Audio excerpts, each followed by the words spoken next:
Stanza Crew, Episode 1, titled This Could Be a Real Adventure. Now, this episode, of course, is the beginning of a brand new Star Wars show. But this one's a little bit different because normally, the Star Wars show is all about shrinking the universe, right? Let's do a spin off of Boba Fett. Let's do a Ahsoka show. Let's do an Obi-Wan show. Let's do this. Let's do that. And of course, a lot of people are like, expand it. This is a galaxy. Explore other parts of the universe. And they are by doing Goonies, or to use more modern terminology, it's like Goonies doing Stranger Things with Star Wars, where we follow a bunch of kids.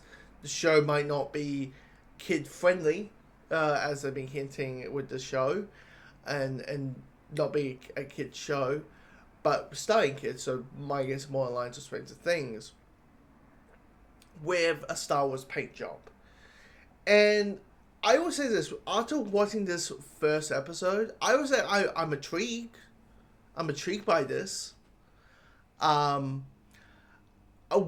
I find is, for me, when it comes to good written child characters, I go back to like Bart Simpson and Harry Potter. Those are, for me, a well done child characters where it's like, yeah, you're kids, but it feels like, they're adults, inside child's bodies. That's what it feels like. So when you have a situation where you have the written words and then the writing of these characters basically being like, hey, there's kids. They're going to be stupid. They're going to do dumb decisions. They're not going to listen. They're not going to do this. They're not going to be that logical. And you're meant to go, what the fuck, kid? Why are you not shutting up and do what you're told? Is kind of the point of it. It can kind of drive you off the wall for me a little bit. Because you got a main character named Wim. And Wim, he's the Luke character. He dreams beyond the stars. He's the one who wants to help people. He's the one who wants to, he doesn't fit into the society's mold or what you're meant to do. It kind of explores a little bit with his character with what happens when a society doesn't know what to do with you. Because you don't fit into any category. So that pain, so it kind of explores that in a child point of view, because every adult character he sees and witness, he sees them as these boring people. He just sees them like, what? Everybody's telling him to grow up. And he's like, grow up. He kind of starts mocking the idea of it, because he's thinking, what is a grown-up? A grown-up is to be 9 to 5, do a job, just work, and he doesn't want that. He doesn't want the typical stuff. But what happens when the world doesn't want that? Because this is set between the sequel trilogy and the original trilogy. So the Empire has fallen. The resistance or the rebellion is now settled. Everyone thinks it's good. Everything's hunky-dory. Vader's dead. The Death Star's blown out. The Emperor's dead that we know of at the time they fought, and so everything's good.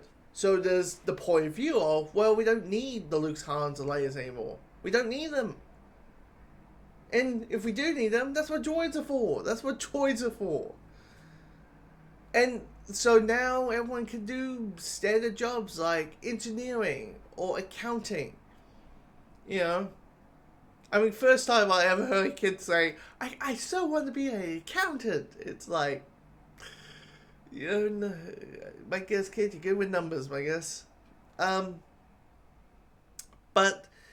and the whole concept of there's a test that basically assigns your life. Like, what you're going to be doing for the rest of your life by the age of, 10 or the age of 11, just because of a test that you did in school.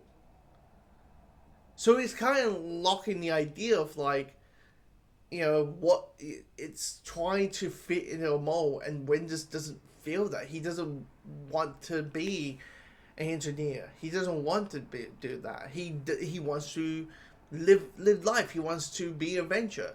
He's drooling over and starts reading and looking at them, looking at these Jedi stories, and these Jedi stories is sensing him a level of adventure, a level of I want to just go over the stars. I want.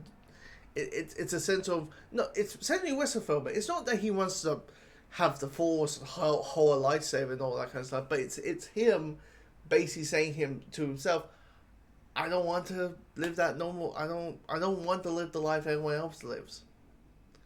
And that.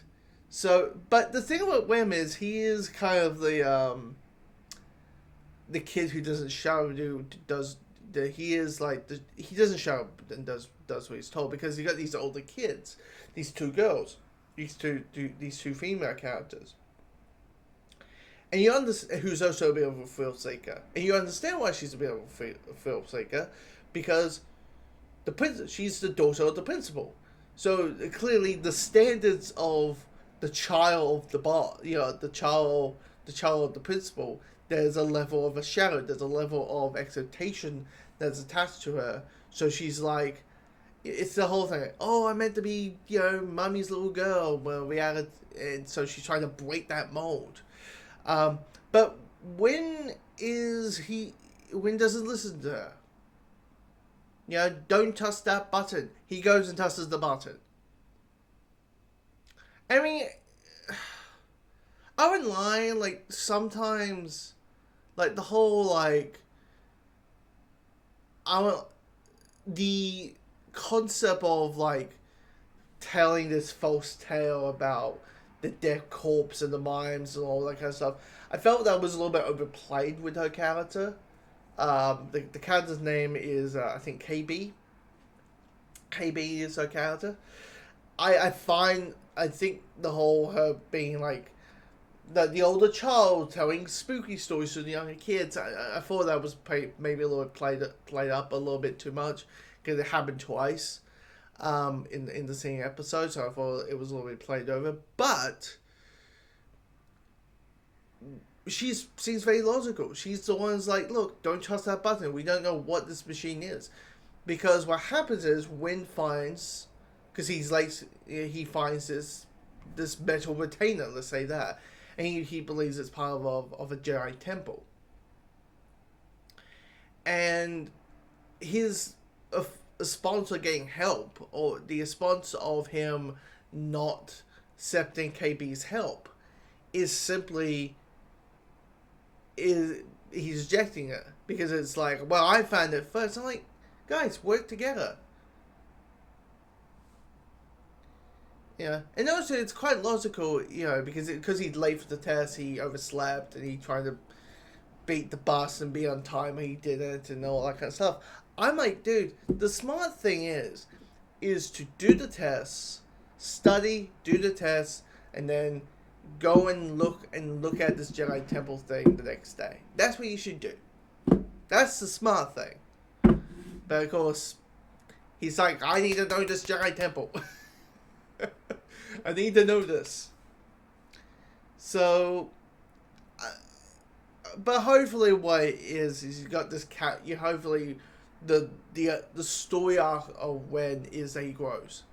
He matures. That's the idea. He matures with these type of stories, and maybe the idea is that because they've been hinting that the show isn't so, let's say, kiddie. It stars kids, but it isn't for kids, kind of thing. I would be shocked that he sees some shit, and he matures us up and realizes maybe the adventures is all fun and games and that. But the episode intrigued me. The production quality of this is very well put together, because there's like 3 or 4 big action sequences in this. 2 of them with bikes. So I'm quite opposed to that. And clearly in the opening with the pirates, with the heist of the pirate ship, clearly that the guy who with the helmet is meant to be Jude Law's character. What's it? Norwood. Clearly that's supposed to be Jude Law's character. But anyway, that's my thoughts episode 1. Comment below. Let me know your thoughts. Of course, there's a 2-episode premiere, so I'll be watching episode 2 right after me doing this recording. So stay tuned for my thoughts on that. So comment below and let me know your thoughts of episode 1.